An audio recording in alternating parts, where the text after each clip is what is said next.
Når traktoren startes, så er vi på den her skærm. Her vil vi lige vise, hvordan man indstiller en forprogrammeret hastighed, altså en hastighed traktoren den starter i, når du har bremset ned og holdt helt stille, eller du bare sætter den i fremad i vendegearet. Hvis du trykker herover på hjem, så kommer du ud på hovedskærmen, trykker du på gearkassen.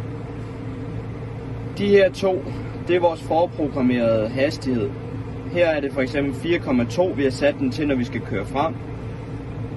Hvis vi skal ændre på det, trykker vi bare på den, og så kan vi enten slå det til og fra, eller regulere hastigheden her. Hvis vi sætter den til, lad os sige, 5 km i timen, trykker OK, så når vi tager og sætter vendegearet i fremad, så vil vi kunne se op i stolpen, at den står på 4,9, som vi har sat den til. Så vil den så selv køre op til 4,9 km i timen. Så sætter den i bak.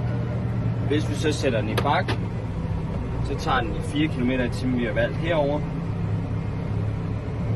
Hvis vi så bremser, så kan vi se, at vi kan regulere hastigheden ned. Nu kører vi 1,2, 1,3. Det er bremspedalen, det er hvad vi har bremset den ned til, og så sluppet bremspedalen. Så er det der, den bliver, indtil vi bremser helt ned og holder stille på 0. Når vi så slipper bremspedalen igen, så starter den op med at køre 4 km i timen. Så det er simpelthen en forprogrammeret indstilling for, hvis du kommer hen til noget, at du ikke bare holder helt stille hver gang, så er det, at du kan have en hastighed, der kører lige så snart du slipper bremspedalen.